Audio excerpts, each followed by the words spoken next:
Okay, well, first of all, let me clarify about Al Prophet. So when we did that interview, some of that stock footage from the documentary that's coming out next year about me, Hmm. and that footage was when I was 21. I'm 34 now. Oh, okay. So I'm currently 34. My story, basically, I got my first story published when I was 9. I was on a good course. I got into drugs when I was 15. Got expelled from 3 high schools within a span of a month. Spent most of my teenage years in institutions, locked up programs for troubled adolescents. I attended a prestigious writing internship program in Worcester, Massachusetts when I was 18. Started shooting China White out there, got expelled from it, and moved back to California. I grew up in Santa Barbara, California, and I became an associate producer for Spike TV. I was buying non-exclusive rights for those shows like Wildest Moments Caught on Tape. I was getting police chases and armed robberies. And during that time, I started making more money. So my drug habit grew to gargantuan levels. And I started selling drugs on a pretty big scale just to support myself. And then I got caught by the DEA and FBI in 2008. And I went to federal prison for 5 years in 2009. I wrote my book, Wasting Talent, during that time. It was a best-selling novel. They charged me with conspiracy to distribute heroin. They said I was part of a cartel called the Mendoza Clan. LA Times has written about it extensively. And I really wasn't part of a cartel. I was just a drug addict that got caught up in that web. I was just another wheel in the cog, or a cog in the wheel. I'm sorry. And, I wrote my book, got published in 2014. I got sober for 3 years. I got engaged, relapsed in 2015. My life went back to shit. And then in 2007, I went back to prison again on a violation. I got out in 2017. I caught a new case for pimping and pandering for something I didn't even do. And then I got the film deal for the film version of Wasting Talent. Will De Los Santos, who wrote SPUN, he optioned the rights. He adapted my book into a screenplay. And Chris Hanley, who produced American Psycho, is the producer on it. Nick Stahl, who's one of my best friends, is signed on to play the lead Damien. And then right after I caught the pimping and pandering case, I got my girlfriend, who I'm with now, pregnant. And I was out on bail for the pimping and pandering. Plus, I was about to hit the federal violation for getting a new charge. And my friend Jim Uhls, who wrote Fight Club, encouraged me to do a documentary about my life because he thought it was fascinating that I just got a film deal and then I got busted for pimping and pandering, and I was probably going to miss the birth of my son. I just did another 16 months in prison for that pimping and pandering charge, got out, missed the birth of my son, so I had him while I was away. Now I'm doing better. I'm off I'm on Suboxone. I smoke weed, but I'm off all hard drugs. And the documentary comes out next year. The feature film comes out next year. I got a new novel coming out in 2020. And I just started a YouTube channel maybe a month ago, and it seems to be gaining momentum. I was trying to build an organic following for it. And I'm really happy with where it's at right now. I'm grateful for YouTube. It's a great platform, and I'm excited to just starting that journey and getting part of it. Yeah, and you know what? I've seen 3 people. There have been 3 people on my time in YouTube that I have predicted are going to be huge. The first one was an auditor, and the people on my channel will know him, and he's kind of he started out big and he's kind of gone downhill lately. You can take guesses who that is. The next one was Wes Watson. Wes Watson, in the middle of the summer, started a YouTube channel. He's probably at 500,000 right now. He started in the middle of the summer. The third one was this man right here, Ryan Leone. I told a girl that I'm friends with to watch his channel. I didn't hear anything from her for 2 days. On the third day, she called me up. She said, I'm crying. I'm laughing. I have to get his book. I'm intermittently crying and laughing. Like, this guy is unbelievable. And she is not easy to impress. Trust me. So what is it when we're talking about moving weight and we're talking about a cartel, how much weight were you moving? Was it a thing where you're going down to Los Angeles and then bringing it back to the rich suburbs of California for the kids that aren't willing to go down there?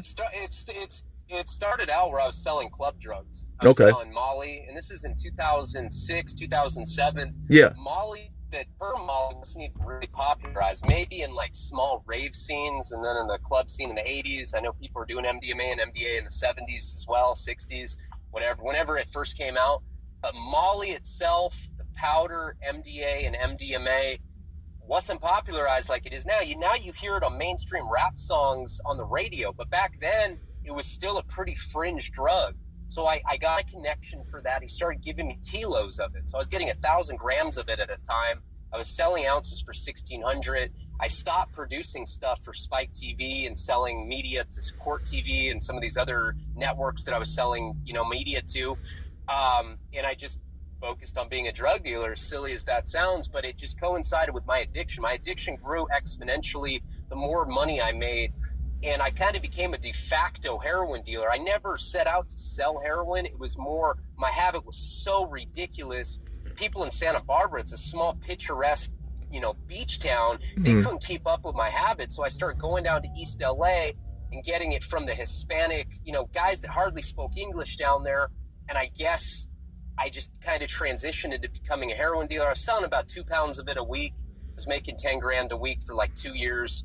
And I was laundering all my money through art. I was buying like expensive art. I was buying Pablo Picasso, Andy Warhol, Roy Lichtenstein, Damien Hirst lithographs, not paintings, but lithographs. They're, $30,000 for one lithograph. It looks like a poster. So I thought it was a smart way to launder the money because I could put it up on my walls. It looks like a poster. If cops ever raid my place, they're going to think I just have a poster of a soup can. They don't know it's an Andy Warhol lithograph that's worth 18 racks, But what is that? What's a lithograph? So, what is that in comparison to a painting?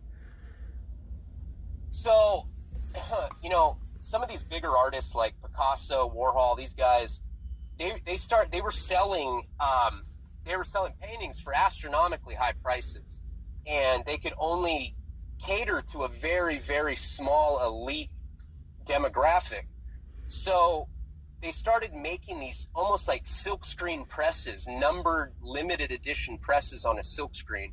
They're called lithographs or serigraphs. And, like maybe I bought one and they only made 150 of them and they're signed by Andy Warhol. And these things they can run you up to $200,000. You can buy one for $3,000. You can buy one for, hundreds of thousands. And then what I would do is I would pay cash for them, buy them from an art dealer, and then I would find an art broker that took 15% and I washed the money. So instead of having 50,000 cash, now I have, he took 15%, but it's legitimized money. Yeah. But what isn't it when you're buying, because you're buying it obviously through a Sotheby's, I don't know. But that's a legitimate transaction. Why is that not reported to the government? And isn't it reported to the government if someone's spending $15,000 at one time? Isn't that not reported to the government?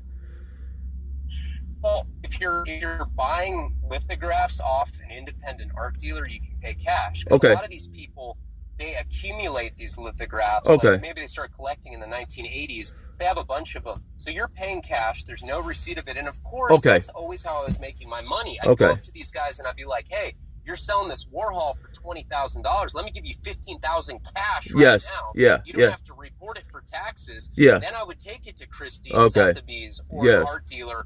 I'd broker it to them. I'd have them pay the 15% or whatever, and now the money's legitimized. Because you can be like, dude, this was grandfathered down to me by, my Uncle Lester. You know what I mean? Yeah. So let's get back. So for those who don't know, he said was selling about 2 pounds of heroin a week. A kilo, I think, is 2.2 pounds. I know that through mathematics, and I haven't been in math class for a while. But keys 1,000 grams. Okay, so out of that 1,000 grams a week, how much money is Ryan Leone putting away in his piggy bank at the end of the week? How much are you up at the end of the week? Are you up? I made 10,000 a week. Plus, I was supporting my habit and my girlfriend's habit, who passed away while I was in prison. But I was paying for both of our habits. And I had 3 runners below me, and I was walking away with about 10 grand a week. Okay. Yeah. Okay. So 10 grand a week. And for how long were you on this run for, making 10 grand a week? 2 years. Okay. So when you go in, you have liquid or in lithographs or paintings, or you have about how much money when you go in? maybe 200,000 at the end. Okay. I had hit a couple bad financial transactions. I got burned a couple Yeah. times. My legal expenses were 80,000, and then when I got caught the first time by the FBI and DEA, I got caught on 2 separate occasions by them. Yeah. And I can go into that a little later. But one of the times that I got busted, I made a deal with them, and I said, listen, I'll sign a confession, not implicating anybody else. Yeah. But I'll take ownership for the dope, say that this is my drugs, that I planned on distributing it if you let my girlfriend go. Yeah. So I made this deal with the feds that they would let her go, and I took sole responsibility. I'd make the conviction easier because I was admitting to the fact that I was a drug dealer. Yeah. These pieces of shit, because we got arrested by the LA sheriffs, and then it turned into a federal indictment. So the feds left her alone, but then the state ended up charging her for the same dope. So like they didn't have a deal with me, so they just went and they prosecuted her for the weight. They couldn't prosecute me because the feds already had me. She goes on the run, and she gets found by her brother with a needle in her arm while she's a fugitive from the law in Las Vegas, when she should have just gotten treatment. So, it's like... Wait, so it started off as a state case? It started off as a state... No, well, see, this is where it gets complicated. These federal conspiracies are often outsourced to local law enforcement. And a conspiracy's primary goal, from what I've seen, just being in the system, is many years. I got about 10 years in that system. Yeah. Right? Usually they have one person at the top. Yeah. It's their primary target, and they use all these smaller convictions to bolster that top target and give that person a life sentence. So in my particular case, it was a guy named Ramon Mendoza, and they just wanted to get all of our arrests on paper. Sometimes they would employ local task force to arrest us so that they could get all these different arrests on paper. And then what happens once the state arrests a bunch of people, they present it to the grand jury, they form an indictment, and I had 109 co-defendants. So it was a huge heroin sweep in LA. And now watch this. You had 109 co-defendants, because conspiracy cases are, they're notorious in the legal system for being ambiguous. You had 109 co-defendants. Out of those 109 I haven't asked them this. I don't know the answer, but I'll bet $1. I'll bet my life that I know the answer. How many of those 109 co-defendants did you actually know? Have you ever actually met? One out of 109. But they're your co-defendants. They're on the same case as you. Right, and she told on 40 of them. I'm sorry? She told on 40 of them. When you say she, that's the girl that told on you. That was the lady that told on you? She was my drug dealer. Yeah. In the feds, it's very paradoxical and bizarre. They'll bust somebody, and then instead of like conventional wisdom, just anyone that knows about the drug world, you get cracked, you give up your drug dealer. Yeah. So that's usually what happens. People are snitching on the people above them. Not in the feds. They'll have you snitch on the people below you. So they got the person above me, my connection. Yeah. And she told on me. Yes. Which, that's why it came out of left field. I didn't know that. I didn't even know that happened. Yeah. It was completely bizarre to me. Yeah. The whole federal system's weird, Yeah. Because, the average thought process would be like, okay, you either go laterally or you go above. There's no point. Why were you going to go below? You know what I'm saying? Why you're going to? Again, it's to bolster Yeah. their target at the top of the conspiracy. Yes, I mean, in conspiracy cases. So yeah, go ahead. The more people that they have on paper that've been arrested for the same conspiracy case, the more ammunition they have for the person at top that's their target. And I never knew this guy. Yeah. I didn't know him. He was living in Mexico, Yeah. And it was like they were living on a Native American tribe in Mexico, and they were speaking in some very like esoteric, archaic language that I think only 3 people in the world had the ability to translate. So when they're talking on the phone, the feds could never figure out what they were saying. Oh, really? Translator, because it was such a rare language. Yeah, the LA Times talked about it. Oh my God. If you Google Mendoza clan, heroin ring, Los Angeles Times. There's a really good article about it. Yeah. Yeah, you know what? That's an unbelievable tactic because I want to say there was another movie one time called Wind Talkers where they had Navajo Indians go to Vietnam and they were the ones communicating with each other. You know, obviously I'd give my Navajo translator the commands and he'd give it to another Navajo, 30 clicks down the High Pong Delta, and that's how they did it. So I mean, if you're talking this incredibly hard language, I can understand that would be almost impossible to decipher. But yes, that's how it is. And that's Go ahead. That's how we went undetected for so many years. I mean, it was sensationalized and it was definitely hyperbolic. Like these people, the feds, they made it seem like I was like some big league drug dealer, and I really wasn't. In the grand scheme of things, I wasn't. I was just really, all it was is I was a sick junkie that was selling drugs just to support my habit, and I didn't want to go do armed robberies. And I'm not saying that that's right. I definitely knew what I was doing was wrong, and I knew it was a crime, and I helped perpetuate this opioid crisis that's just massacred to innumerable people, including my ex-girlfriend who I was with for a few years that died because of this. So it's like, I've had direct consequences from this crisis, and I contributed to it. So I regret it in that regard. But the way that they address addiction in this country and how criminality and addiction is synonymous is absolutely deplorable. Yeah. It's something I think we're going to look back on and we're going to be like, what the fuck were we thinking? Yes, we will be on the wrong side of history. We look at slavery. Yes, we will be on the wrong side of history. We're looking at it like slavery. Yeah, you're right. Because Ryan, listen, I mean, in the medical journals, I want to say whatever it is, the DC-5 or whatever, they've classified addiction as a disease. Like it's literally classified as a disease. So at one point you're telling me I have a disease, and then you're telling me I have to go to prison for having a disease. How many people in this bullpen I'm in here with do they have cancer? Do they have cancer? And obviously it's not a direct correlation, but if you're going to say in one sentence this is a disease, and in the next sentence you're going to lock people up for it for nonviolent drug offenses, that's ridiculous. A lifetime sentence? Life sentences. Yes. They're giving nonviolent drug offenders life sentences, and then on top of that, you look at how disproportionately they lock up sex. You see this kid Brock Turner. He was a Stanford swimmer. I don't know if you're familiar. Yeah, I know exactly. Yeah, go ahead. Yes. Right. He drags a girl behind a dumpster, starts inserting stuff into her vagina, takes pictures. He's sending it to his friends. Look at this pussy I'm getting. Yeah, exactly. Right. Yeah.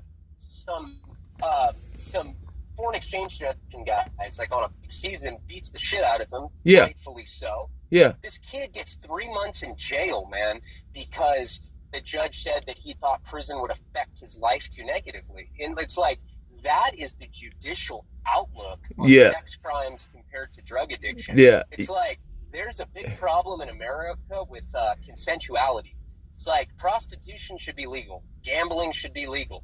Drugs should be legal. Anything that consenting adults want to do should be legal. Amen. Dude, I smoke this is going to kill me before my drug addiction. Man. This statistically is going to kill me, but they have special interest groups and lobbyists that that back these things up because they're corporatized. Look at the 4 leading causes of death, preventable death in this country: obesity, tobacco, alcohol, pharmaceutical drugs, illicit narcotics. This isn't even in the top 4. Oh my, Ryan, stop speaking the truth. It's opioid stuff. Ryan, I'm gonna OD on truth right now. I am gonna OD on truth. This doesn't need to be told. We need to hide in the shadows, and we need to keep and perpetuating these lies that they're telling us that we live in a free country. How dare you tell me I live in a free country when you just pulled me over for not having my seatbelt on and gave me a $150 ticket for not putting a piece of leather fabric around my chest? How is that free? How am I in a free country? I'm a grown man. For sure. And then they're sending people off to... Go ahead. Go ahead. No, go ahead. Go ahead. I was going to say, I don't want to delve too much into politics. I try not to do it, but I will say this, man. In the late 1970s, neoliberalism started infiltrating legislation, right around the time that Carter was going out of office. Yeah. And what happened is we live in capitalism, and we started having for-profit incentives and social institutions that are there to protect us that should never have profit incentives to begin with. Namely, the military-industrial complex, we're profiteering off war. Yeah. The prison-industrial complex, we're privatizing prisons. We're making money Bob Barker. off warehousing nonviolent drug offenders and the mentally ill. Yeah. Patently wrong, man. And as long as we have for-profit institutions, there's always going to be incentives from corporate entities to lock people up and to wage wars. And until we address that, there will be no prison reform. Prison reform's become this really like hotbed topic in the national dialogue. I see Kim Kardashian getting behind it. I see all these luminaries, but they're just talking. They're not doing anything. Yeah. You need to end the privatized prisons, and you need to actually give vocational training, education, expand literacy, and stop this fucking madness of slavery that is the prison industrial fucking complex. Well, it's the truth. And that's what I'll say. I'll say that's one thing about Obama. Like, you know, whatever. They try and separate us by saying you're white, you should be this. Listen, it's the haves and the have-nots. And I'm telling you, 5% of the world's population has 95% of the world's wealth. And we are the have-nots. Believe me, we are the have-nots. So that was Barack Obama. He was doing prison reform. Because there's people that did life sentences and are dead now for marijuana, which is now legal. I have a dispensary across the street from my house. So it is ridiculous. It's absolutely ridiculous. And I never thought that, you know, this was going to go down this way. But listen, Ryan Leone knows a lot of people, and he talks to a lot of people, and he hears things that I don't necessarily hear. I mean, I don't want to say who called him. Well, I was calling him the other day, but if I told you, some people, so his last thumbnail, or 2 thumbnails ago, was him and Johnny Depp in a picture. So he travels in circles that us in Chicago don't, necessarily understand. Johnny Depp's my boy, man. Like he's like a big supporter. Well, he did the movie. Like one of the nicest, most down to earth people I know, and he's always he's supportive of me, and like he sees what I'm trying to do, and he's about it, man. He's a good dude.